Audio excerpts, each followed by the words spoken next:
Each year, Microsoft Research hosts hundreds of influential speakers from around the world, including leading scientists, renowned experts in technology, book authors, and leading academics, and makes videos of these lectures freely available.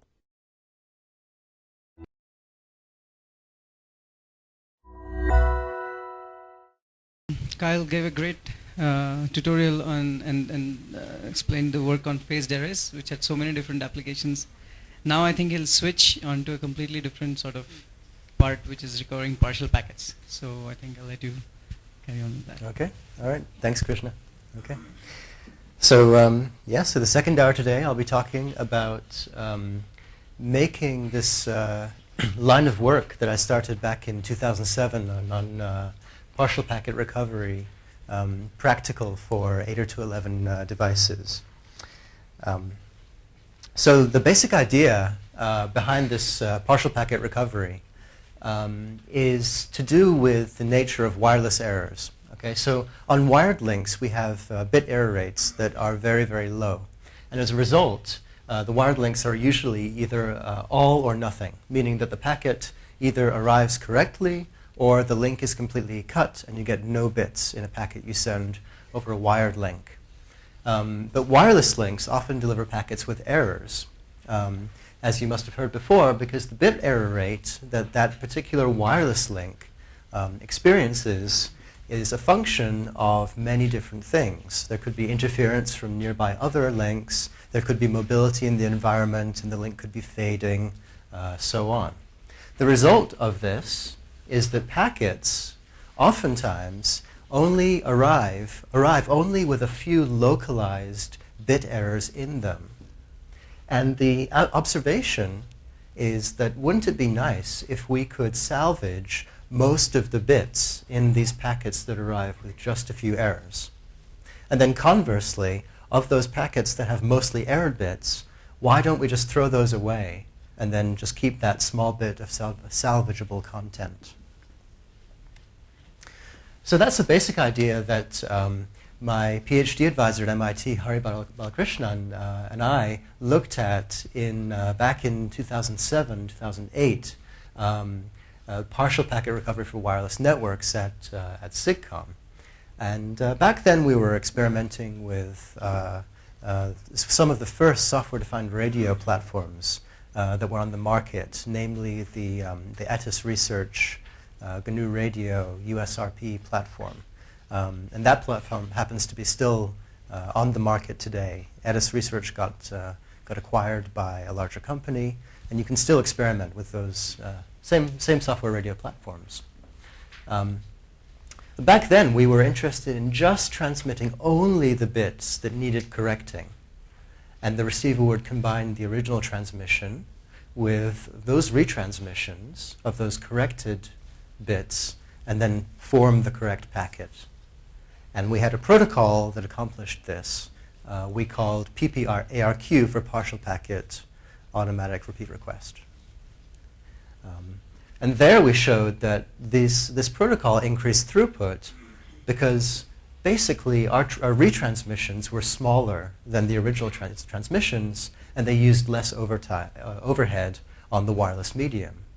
And the other interesting observation we made was that for a given bit rate, a smaller transmission would have a higher delivery probability because a smaller packet would be less likely to collide with other ongoing transmissions or experience fading due to mobility, right? So this nice kind of accidental synergistic effect happens when you shorten your subsequent retransmission. And then these two effects lead to a higher delivery probability, and the bitrate adaptation algorithm that you heard about previously, selecting higher bit rates, and the packets lasting for even shorter time durations. So all three of these factors kind of work synergistically to increase throughput when you're recovering partial packets. That was very nice, and we compared with many different approaches. The first approach we compared with back then was the block checksum, right? So the idea now is that instead of recovering partial packets that could span any boundaries in the 802.11 packet, we would set fixed boundaries and put checksum bits, just like the checksum bits at the end of your 802.11 transmissions. At the end of each of those fixed boundaries, receivers would then checksum these blocks, just like conventional 802.11 receivers checksum entire packets, and throw away fragments or blocks that failed that checksum, right? And then the receiver would tell the sender about that in a negative acknowledgement frame, explaining to the sender which block numbers the sender would need to retransmit in order to recover the entire packet. So back then we called this the fragmented CRC approach, the fragmented checksum approach, because you only pay the overhead of recovering an errored block in the common case. And many other systems since then have been built in this way. You might be thinking to yourselves, this looks a lot like 802.11 N and AC frame aggregation, and you'd be right. Same ideas are kind of coming back in the form of aggregation. The other approach that we'll be coming back to today, to partial packet recovery, is a completely different approach, and I'm going to refer to it today as forward error correction approach. So in this approach, we're saying, okay, let's not even attempt to identify which bits in the packet are correct and incorrect. Let's instead form an error correcting code over the entire contents of the packet, and then send parity bits if the original transmission isn't received from our code, send more parity bits that contain information about every bit in the packet. Okay? And some work by Dina Katabi and her students in MobiCom 08 implemented just this for 802.11 in 2 rounds of forward error correcting. They called it ZipTX. Right? In the first round, they would send a small number of Reed-Solomon parity bits if the original packet didn't get there, and then even more parity bits in the second round. Then they just give up and retransmit the entire packet if those 2 rounds failed. Is it the idea of Reed-Solomon code to counter against block errors? You have a block of errors, then you want to be able to handle the original packet, then you use a Reed-Solomon code. So that's one application of a Reed-Solomon code, but what they did with Reed-Solomon was actually code over the entire packet. So you can choose which bits you want your parity bits in the packet you want to form your parity bits from. Right? So it's versatile in that respect, yes. Yeah. But you see the disadvantage of this conceptually, right, is that if just a few of the bits in your packet are errored, then you're sending information in those parity bits about every bit in the packet. Well, you already have the correct bits for most of the packet. So you don't need any more information about the correct bits. You just need information about the incorrect bits. Okay? So in general, Do you know the locations of the errors? right, so the question was, do you know the locations of the errors? In general, if you can identify the locations of the errors, a partial packet recovery scheme will be better, as we'll see later on in the talk when we talk about Maranello. If you don't know the locations of the errors for whatever reason, these schemes tend to shine. The Reed-Solomon codes do exactly that, right? They actually can, if there's less number of errors it's been designed for, you can actually find the locations. Sure, sure. So, okay, so there are also hybrids. The question was, Reed-Solomon can tell you some information about the location of the errors. So that's a good point, yes. So there are also hybrid schemes, that you can imagine in between.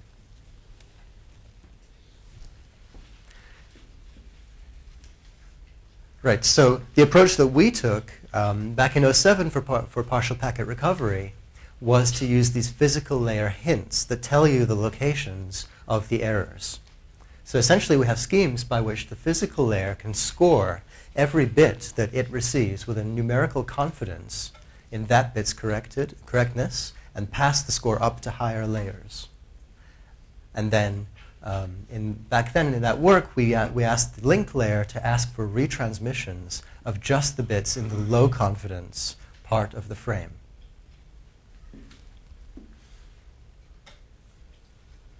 Okay, so today I'll spend most of the time talking about Maranello, which was a paper that was by some people at Maryland, University of Maryland, in the USENIX 2010 conference. And what they did was, I think, is a great systems building work. What they did was they made partial packet recovery practical for 802.11, right? So the platform that we used back in 2007 was that software radio. But what they did was they took a Broadcom chipset, 802.11 hardware, and they implemented a block-based checksum design. Remember, dividing the packet up into small blocks with a checksum in a very clever way. And they implemented that on the firmware of that 802.11 hardware. So it ran at line rate. Okay. And their block-based checksum design was a clever mechanism we'll talk about next, that in the common case where there are no bit errors on the wireless links, they free up the need to spend bits on CRCs in the packet. Okay, so I'll tell you how they do that in a second. But designing for the common case where there are no bit errors and making that fast was another strength of their system. And then, as I said, they implemented this on the firmware running in a small microprocessor living on the Broadcom 802.11 network interface NIC card. Okay, so at a very high level, here's what the protocol looks like. We have a corrupt packet arriving at the receiver with some incorrect bits, and they have an 802.11 checksum. So the receiver is going to compute that packet, that frame level checksum, and compare it to the 802.11 frame checksum field. And then if they match, we know we're good. We've received a packet successfully. If they don't, we need to begin this recovery protocol to recover the correct bits. Okay? So notice, at this point, for the first transmission, there are no CRC fields, extra CRC fields added in the interior of the packet. Okay, so now recovery. So in that corrupt packet, the receiver, not the sender, the receiver is going to break that errored frame up into fixed size blocks. Okay? And the sender and receiver are going to agree on the block size beforehand, and the errors will fall into one of those blocks. At that point, the receiver computes these fast software-based checksums called Fletcher 32. The receiver computes those Fletcher 32 checksums for each one of the blocks, and in its link layer NAC reply, the receiver includes all the checksums for every block in that NAC, negative acknowledgement reply. Okay? So instead of an 802.11 ACK, the receiver is sending, if it didn't check, if there are errors, the receiver is sending a NAC back to the sender. And then the sender has agreed with the receiver beforehand where the block boundaries are. So now the sender can compute the block checksums likewise in the same manner over every block and compare the values that it computes with the values it receives in the NAC. Okay? So we're trying to find the locations of the bit errors. So for all the for all the blocks whose sender checksums match the receiver NAC checksums, we know that the receiver got them okay at the sender. The sender knows the receiver got those okay. For all the block checksums whose NAC values don't match what the sender computes, the sender knows that the receiver got those with errors. So essentially, we're locating the errors with a coarser precision than before. Question? So Yeah. did the sender in the first transmission send a checksum for the overall block? That wasn't the For the overall packet, yes, but not for each block. Correct, yes. So this nice property that we don't have all that overhead, The yes. receiver knows that there is some error, it doesn't know where it is, and so that's the reason why it's sending these block checksums. Right, right. So the question is, when do we begin recovery? At this point, when the frame checksum does not check, the receiver knows there's some error and begins recovery. Yeah. Okay, so we've located the errors now at the sender. So now we need to repair the packet. So the next thing that Maranello sender does, is the sender is going to transmit repair blocks now, corresponding to just the blocks that contained errors. Okay, and that's going to be in a repair packet. So in this case, we're transmitting just blocks 3 and 5 in that shorter repair packet. And just like 802.11, any other 802.11 transmission, the sender is going to be following the medium access protocol of 802.11. So doubling the contention window before that repair transmission. Right. You are familiar with the bounded exponential backoff procedure in 802.11. Right.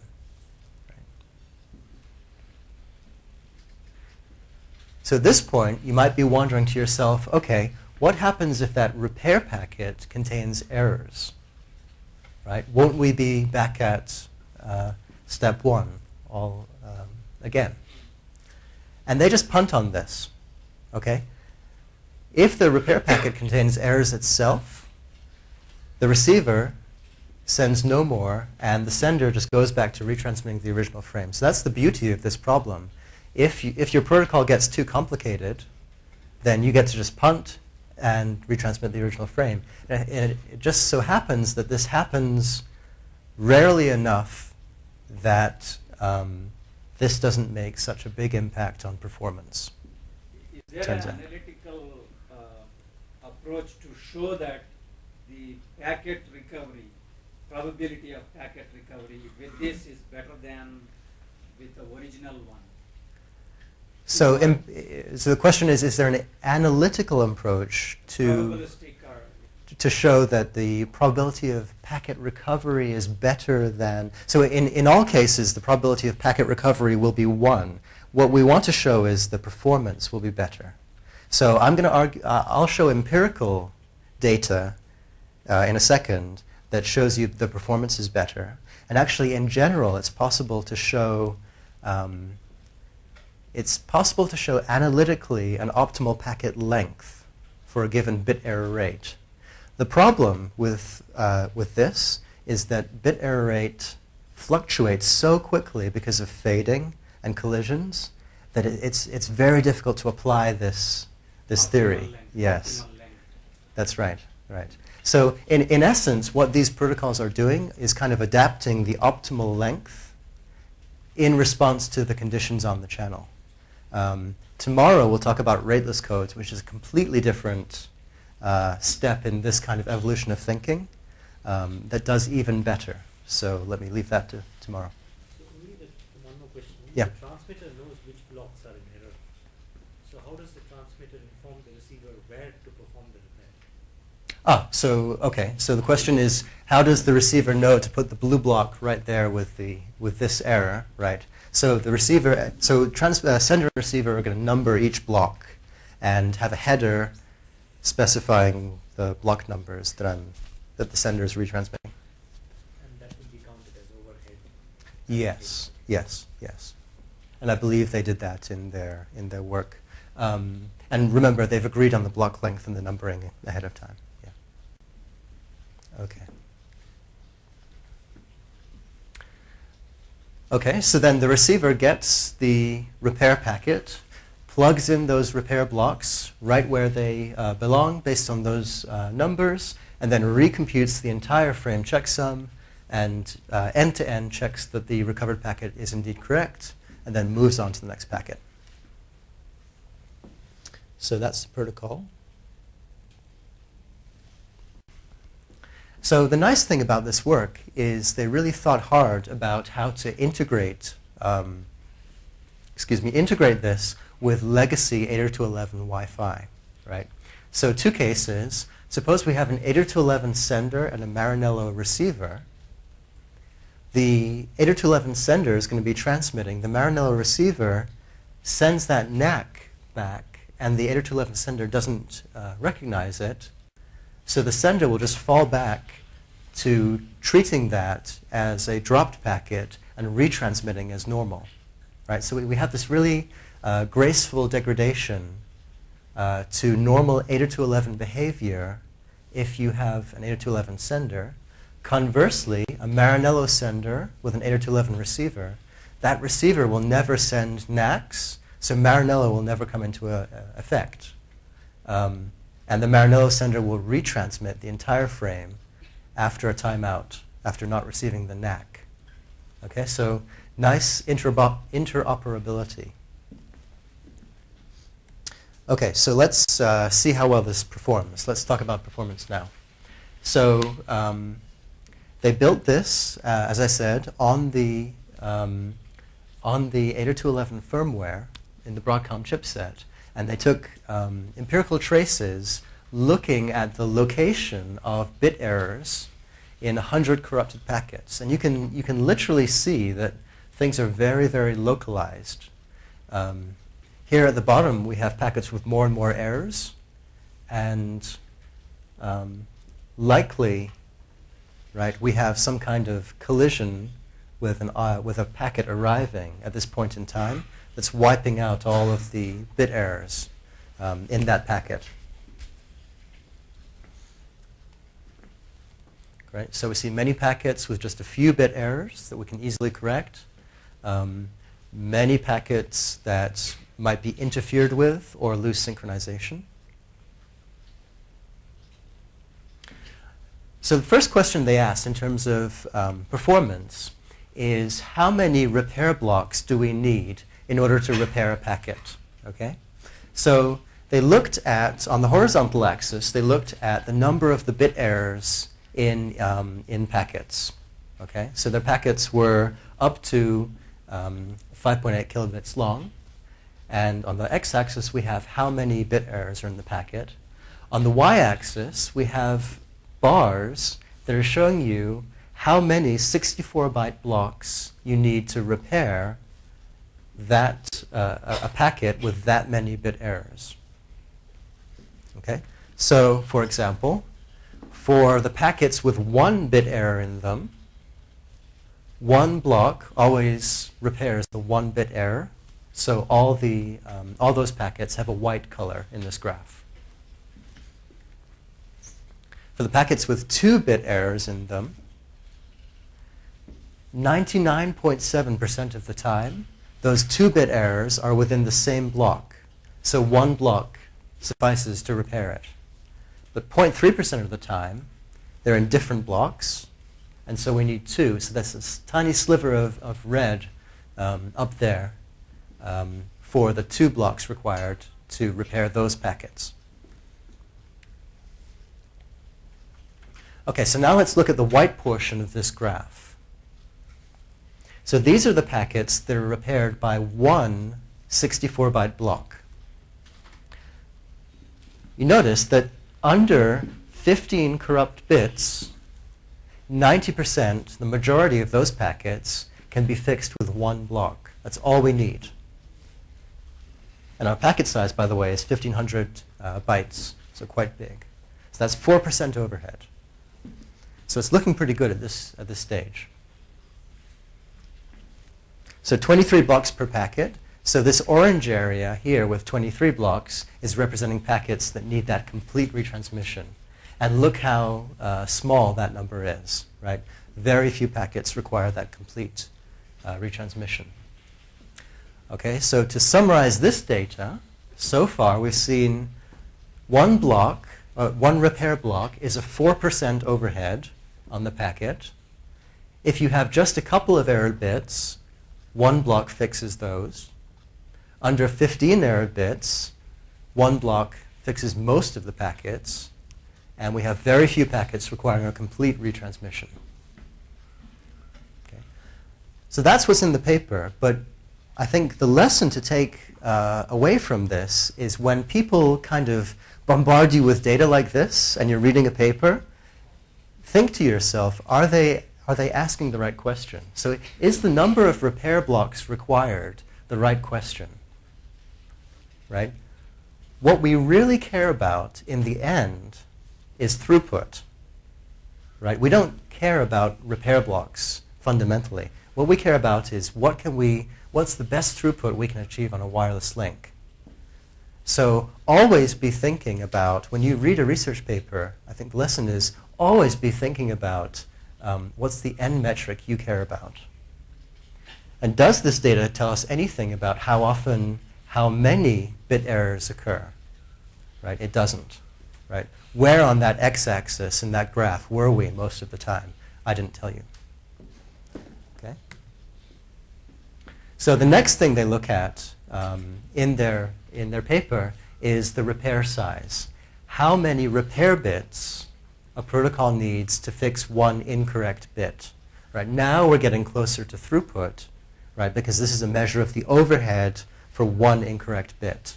When the wireless channel makes a bit errored, how many repair bits do we need to overcome that error?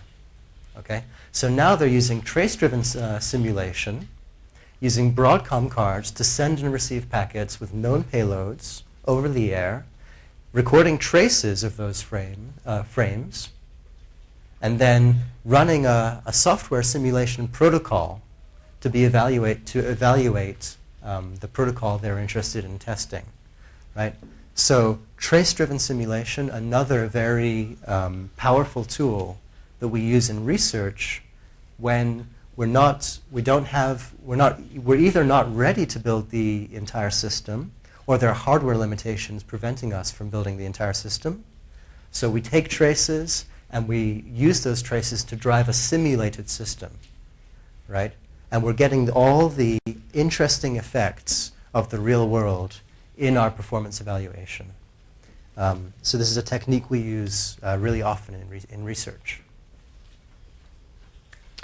Okay, so results in terms of now repair bits it takes to fix one errored bit on the wireless medium. And now we're looking at trace-driven simulation broken down by the average bit error rate. Okay? So a full retransmission, if you have a low bit error rate, will be extremely expensive in terms of repair bits per errored bit. And as the bit error rate rises, that full retransmission gets relatively less expensive. Why is that? Because there's more errored bits in each frame. Right? Okay, so these orange curves here on the graph are what we could do ideally retransmitting just the incorrect symbols if we knew what those incorrect symbols were. Okay, so they're calling that PPR in this graph. The blue curve is Reed-Solomon, but this is Reed-Solomon that knows the number of errors that need to be repaired and transmits exactly the right number of parity bits to overcome those errors. So they call this ideal Reed-Solomon. That's the blue curve. And then this Maranello protocol I'm talking about today in red. So at a low bit error rate, we're seeing the overhead of Maranello increasing relative to the Reed-Solomon approach.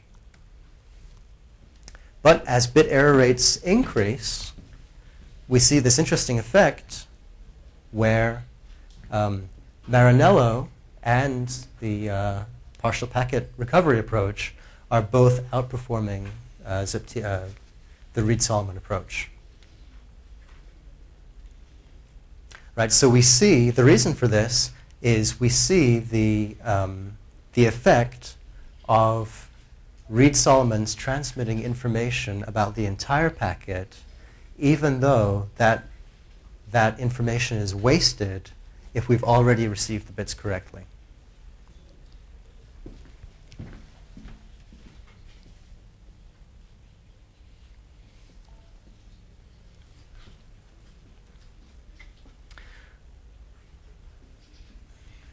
So the interesting thing, so they took that performance data and they looked at how this actually performs in the real world, now operating with the medium access control protocol and the bitrate adaptation protocol all together in conjunction, right? So I think the really nice thing about this work is now they took partial packet recovery and they investigated how it performs when it runs over different types of bitrate adaptation and backoff strategies. It turns out both backoff and bitrate selection impact performance, right? So the standard specifies the backoff. Chipsets, it turns out, don't always respect the standard. The standard doesn't specify bitrate adaptation, so chipsets are free to select any bitrate they care to for subsequent retransmissions. It makes sense to step down your bitrate, but they can step down at whatever rate they care to do. So these are 8211G cards, ARG cards. So Intel steps down gradually the bitrate using 54 megabits for the first two transmissions, then 48, 36, 24. Atheros at the time keeps the bitrate high for the first 7 or so transmissions, and then for the last two transmissions gets desperate, falls back down to 1 megabit per second, very slow, right? So these are very, very slow, long packets that are taking up quite a bit of time on the wireless medium, right? So in both cases, Maranello recovering the packets before the bitrate adaptation gets a chance to step down is going to help because it's going to avoid those stepping down of the retransmissions, and it's also going to avoid that backoff time, that bounded exponential backoff time, increasing on each subsequent retransmission, right? So two ways, it's reducing the MAC overhead by recovering packets.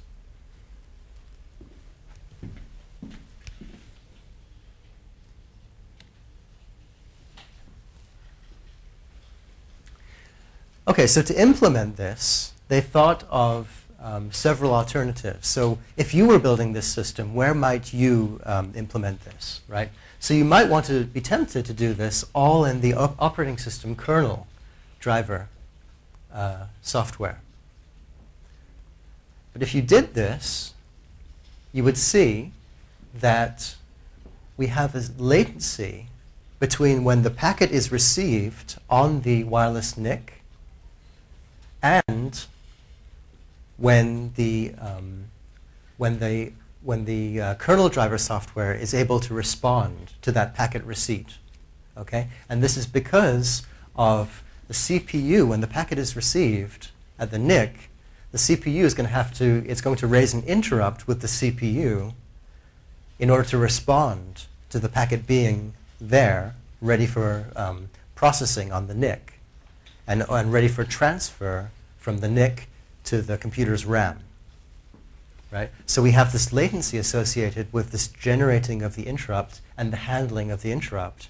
And it turns out that you can measure about 70 microseconds of time between the receipt of the packet and the triggered response. Other software-defined software-defined radio platforms like GNU Radio have a very high latency Ethernet or USB bus. Then we have Sora, which Kun will tell you about this afternoon, which has a much lower latency in terms of the transfer from the packet to the CPU. So totally possible that they could have used Sora to implement. I think at the time, Sora might not have been available for them to use, so they didn't. So what they did was something pretty cool anyway. They took this platform called OpenFWWF, and it's basically firmware for the microprocessor that runs on the Broadcom 8211 NIC. And it's freely available. You can download it yourself on the internet. And they modified that firmware assembly code to run Maranello at line rate on the NIC. So this is a great example of systems building that they did here. And it's a very interesting platform. So the NIC as a whole has a microprocessor. Sitting next to the microprocessor, it has transmit and receive FIFO queues for packets both coming from and to the physical layer. Okay? The physical layer itself is implemented in an ASIC in silicon elsewhere on the NIC. But this firmware in this small microprocessor is working with the physical layer and all these components I'm showing you here to run the MAC protocol and the bitrate adaptation and the link layer stuff. Okay? So it's a nice little layer of the system that they're modifying. Okay? The NIC also has internal shared memory for state variables, because remember 802.11 has this big state machine, so they need to keep track of in which state 802.11's in. Template RAM for composing a frame just before it's transmitted over the air. And then registers and external conditions to interface with the physical layer, and timers to accomplish backoff. Okay, so the firmware works with all these components. They modified the firmware and they got Maranello working. So immediately, we have these issues with the timing of 802.11, right? So remember, 802.11 is a very tightly timed protocol. So ACKs need to turn around and come back within a certain amount of time. And then once the ACK has been transmitted, it's the time for the backoff to the next frame to go ahead on the air. Okay, so there's issues involved in lengthening the NAC frame, which goes into the place that the ACK frame was previously. Okay, so you need to think to yourself, in the reverse link for the ACK and the NAC, what's the bit rate that 802.11 will use to transmit those frames? So it turns out that the bit rate is going to be a function of the forward link transmit rate. So for 54 megabit per second packets in 802.11g, the reverse link will be 24 megabits per second, or thereabouts. Right? For 6 megabit packets, the reverse link will be 6 megabits per second. It's a function of the forward link. So if our NAC packets are slow enough and the NAC feedback is big enough so that the airtime is greater than the ACK, then we're going to cause problems in the case of hidden terminals, right? Because here we have the receiver sending a NAC. Okay, the sender will know that the NAC is still ongoing because it can carrier sense. What about a hidden terminal? Can it carrier sense? By definition, a hidden terminal can't carrier sense, right? So the hidden terminal can then collide and make a collision at the sender, decreasing throughput. It turns out they just didn't see this enough for this to matter too much. So they actually overrun the ACK length with their NACs.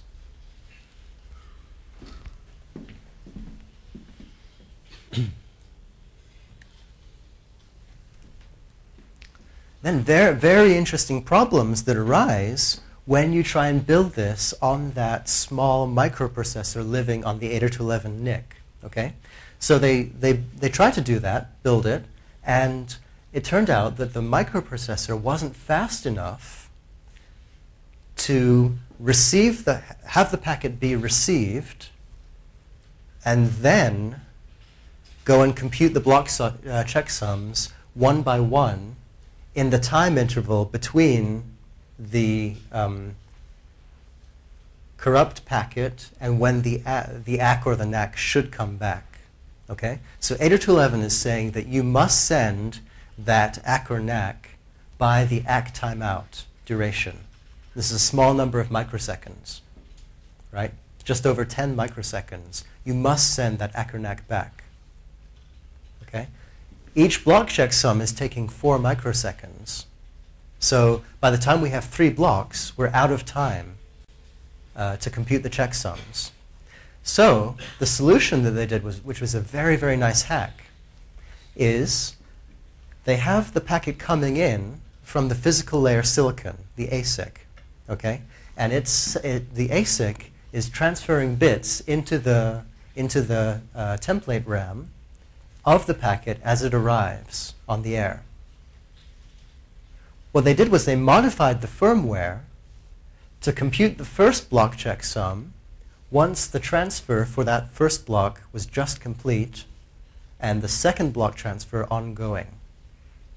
So at that point, the firmware can start up and be computing the first block checksum while the second block is received, and compute the second block checksum while the third is received, and so on. So they're pipelining one block's checksum computation with reception of the next block in firmware.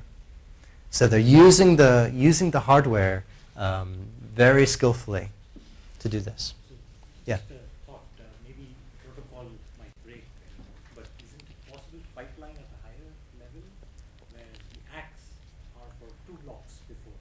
Yes. So the question was, is it possible to pipeline at a higher level where the acts are for 2 blocks before?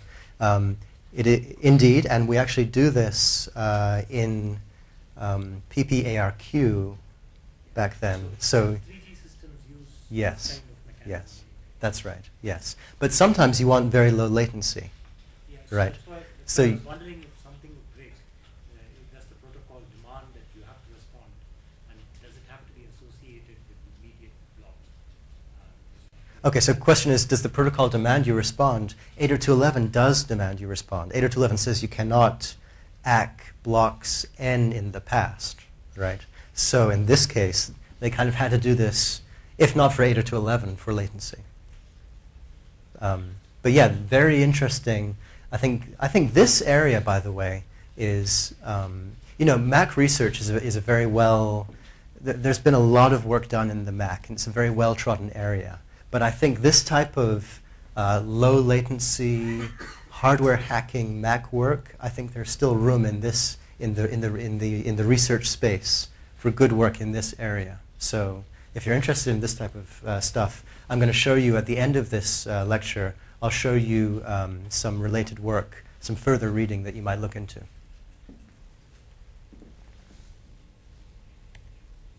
Okay, so continuing with their implementation, now building the repair packets, right? So the sender, transmitter is starting that ACK timer after sending a frame, and then the sender is going to retransmit always the first block, right? So this contains the important headers that are syncing up which of the blocks need to be, which of the blocks the receiver hasn't gotten yet correctly, which number of blocks. And then repair packets are containing an extra 32-bit checksum in the last 4 bytes. I think this is because 802.11, there could be bugs in the firmware, and 802.11's checksum is giving some false positives or undetected results.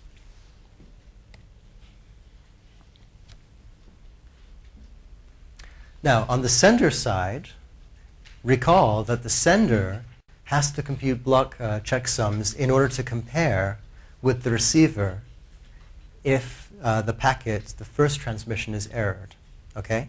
And we want that repair packet to go out immediately in the case of errors. So what they do on the sender is, before the packet has even left the CPU on the host computer, they pre-compute block checksums in the kernel driver and send those block checksums down to the firmware, right, for comparison later with the receiver's NAC in the event of a packet error, right?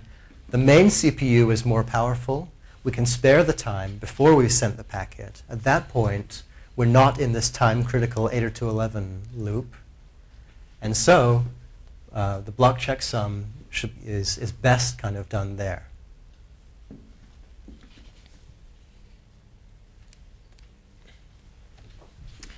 Okay, so now getting to the performance evaluation, how well this all works. They are comparing, they're evaluating on 802.11 channels 1, 6, and 11. So they're spanning the entire range of the unlicensed frequency band. They have environments with background traffic, right? Advantage, they're characterizing in situ, right? So they're getting all the weird interference and fading that you really get in 802.11.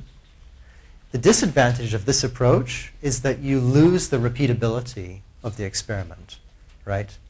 So results will differ. You just fall back on averaging to report something meaningful, okay? So kind of a fundamental trade-off you make when you do performance evaluations in implementation. And then they enabled the state-of-the-art bitrate adaptation algorithm at the time for 802.11. It was called Minstrel.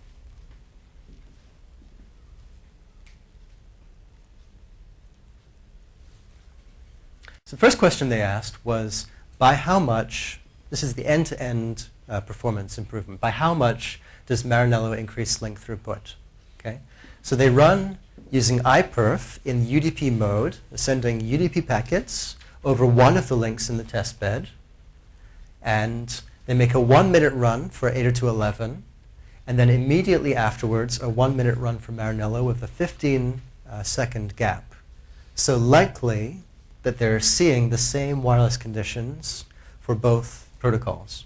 Then they repeat 10 times with the sender and receiver in the same locations, change locations, and repeat again.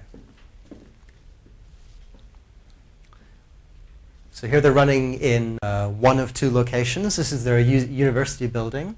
We're seeing throughput of Maranello on the Y and throughput of 802.11 on the x-axis. And each point is one of those, iPerf runs, right, for one of those links. So if we're on the x equals y line, we're seeing a break-even of throughput. About a third of the time, we're seeing little to no gain. But then in a third of the time, we're past that 2x line that you see here on the graph, getting up to almost 2x gain in terms of that link. So big win.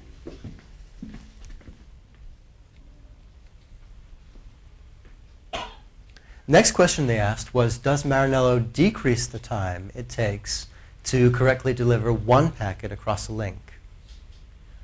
So now they're measuring the amount of time the firmware, between when the firmware fetches a packet from the head of the transmit queue to receiving the ACK for that packet, all correct. And that includes the retransmissions, the repair transmissions, and the back off and all those factors. Okay? So if you're running video or telephony over your network, you care about this. And they're using the microseconds. The firmware itself has a microsecond accurate timestamp counter that's measuring this time precisely. Was there a question? No? Okay. Forget Yeah? about 802.11 compliant implementation. Yeah? Does this latency, if you just transmitted the entire packet, which is erroneous, and you are retransmitting it, versus you kind of block the entire packet, is the latency going to be much worse in partial packet recovery, or it is not? No, it's going to be better, if anything, right? Because you only are transmitting, you're not spending time transmitting the correct bits, right? And oftentimes those correct bits are the ones that are that are dominant in the packet. Right?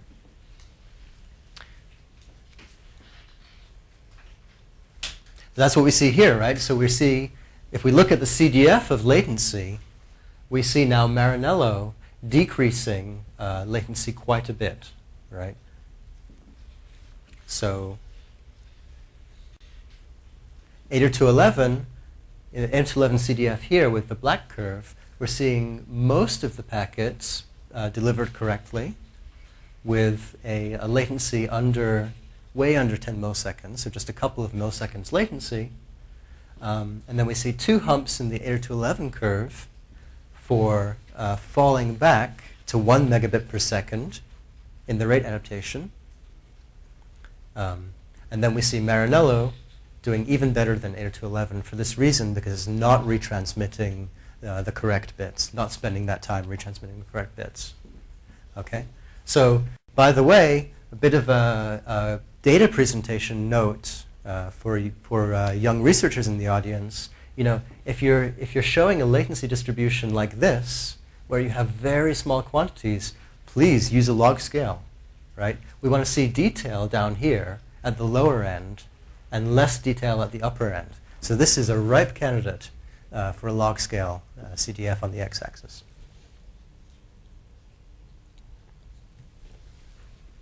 Okay, so whenever you tell people that your protocol is going faster than somebody else's protocol, you should tell them why. So why is your protocol doing better? Okay, so what's the source of Maranello's improvements? Right, they're measuring now delivery probability of every transmission attempt.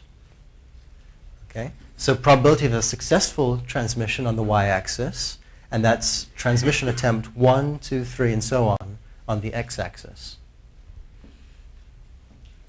So the purple curves here are for 802.11, and we see that for the first transmission here, the black curves, Maranello, are roughly the same probability of a successful reception on the first transmission. That makes complete sense, right? Because the first transmission is the whole packet in both cases, right? Now, the second transmission, in the case of Maranello, is that repair packet, and it's shorter. So remember what we said about shorter packets. They're going to be sent at the same bit rate because Maranello is following 802.11's bit rate adaptation protocol, and they'll be sent at the same time because Maranello is following 802.11's backoff protocol. Okay? But the difference is Maranello is sending a shorter repair packet. So what happens to delivery rate?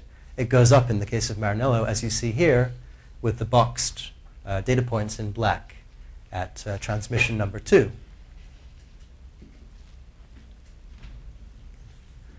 We go on transmitting. Each time Maranello is sending fewer packets, so it's maintaining a higher probability of packet reception. And then at transmission number 4, Minstrel is doing this horrible thing to us, falling back to 1 megabit per second, very slow, and all the delivery probabilities go up. And then we see the same pattern playing out again, right? So this is one reason why Maranello is working. We're increasing the delivery probability. All right, so that's performance in isolation on one link. Okay? How well might Maranello perform in a network of consisting of an AP with multiple clients? Right? So what they did was they set up Maranello on Linksys wireless routers, associate 2 desktop clients, A and B, with a Maranello AP, and then send uplink traffic from both A and B using iPerf. Right?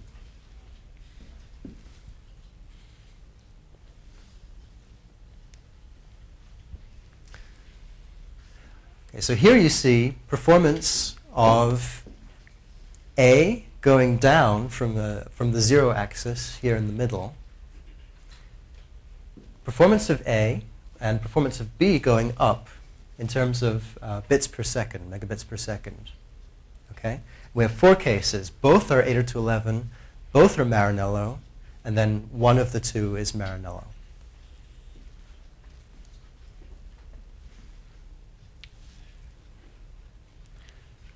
Okay, so if both stations, both clients now, are running Maranello, we get a big throughput win comparing the 802.11 and the Maranello curves. Right? That's expected because we're sending less bits over the air, so that's fine. Strange thing that they observed was when they tried to run Maranello on one of the clients, but not the other. Okay? So if you go and you run Maranello on B, but not A, it turns out that A's throughput will increase.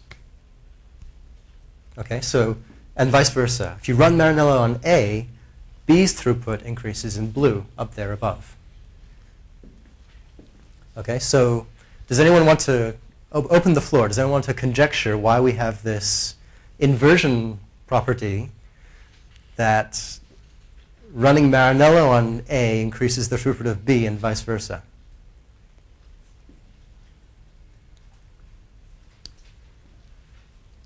Anyone want to hazard a guess? Position of the client with respect to the access point, changing the channel. Let's assume that they kept A and B, and I think they did, at the same locations throughout the experiment. Reduced contention?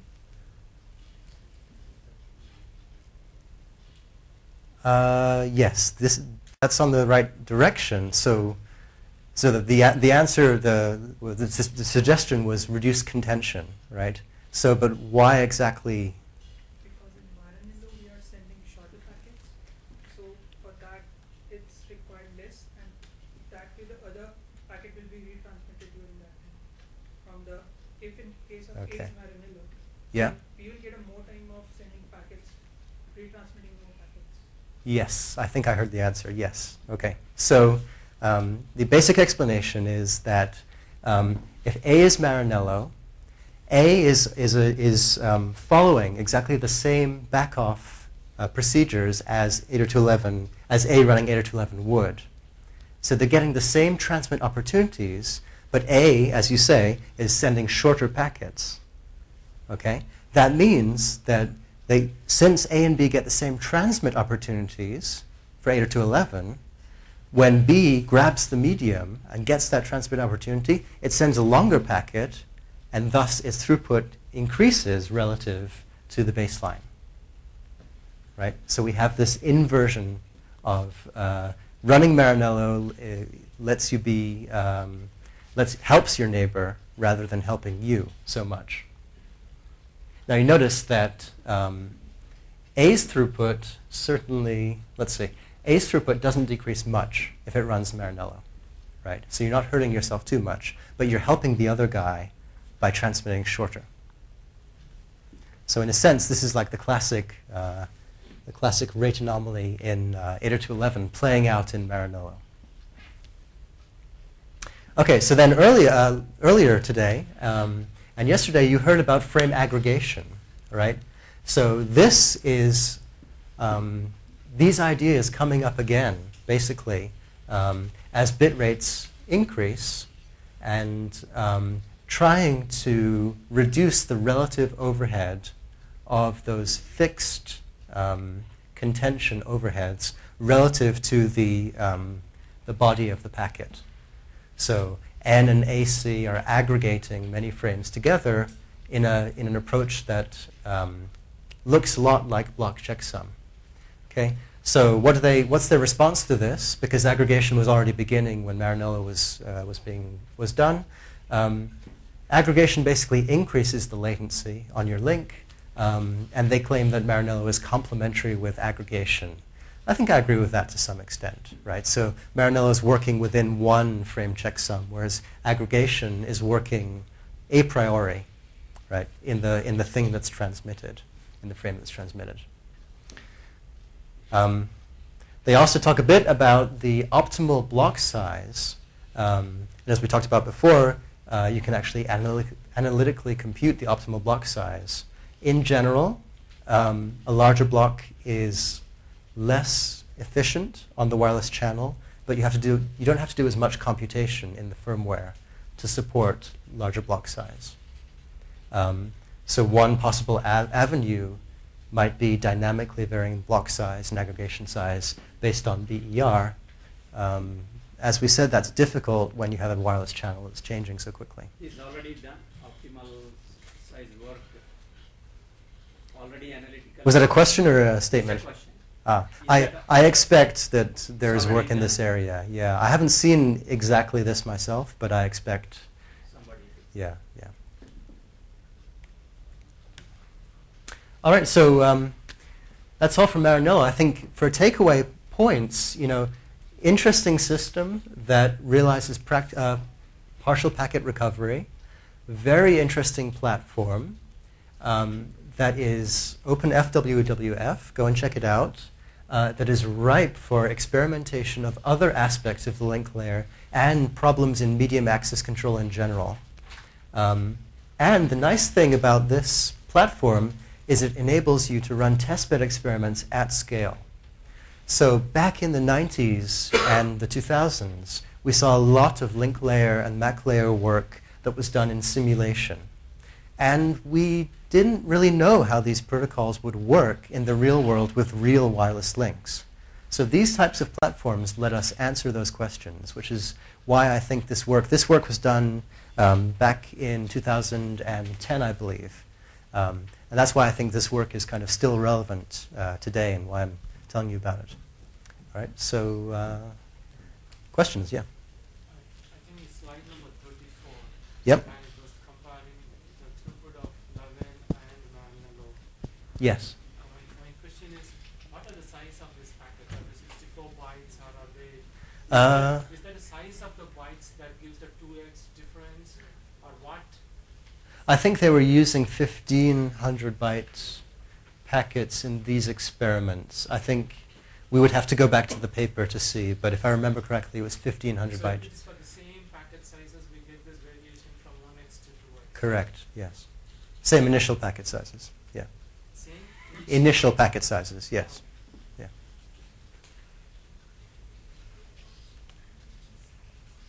Much Yeah. of the effort seems to be to try to come up with a workaround given the constraints of the standard and given the constraints of off-the-shelf implementation. Since this paper came out, have the authors or some others taken it to the standard?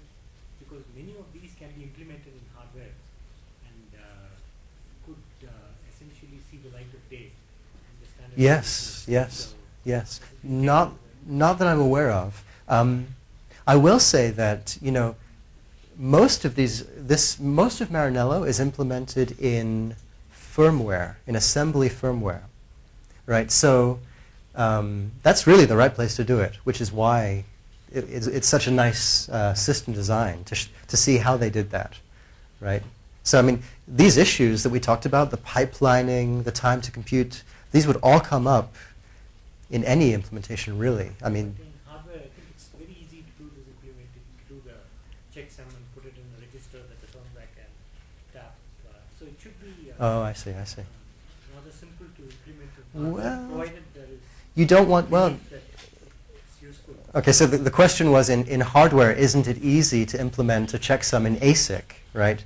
But in this case, you might not want to spend those gates to complicate your ASIC design, right? You might want to put that in the firmware. Huh? The actual modem space is negligible compared to the other things. Okay, let's take this. Let's take this offline.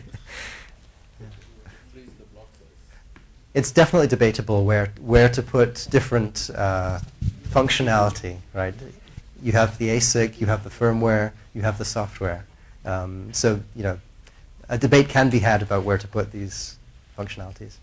Do you have any idea why they have done it on a level of scale? Because this paper, we had an example of only two Yeah. weeks. Yeah, they didn't take it to scale in the paper. No, true, fair enough.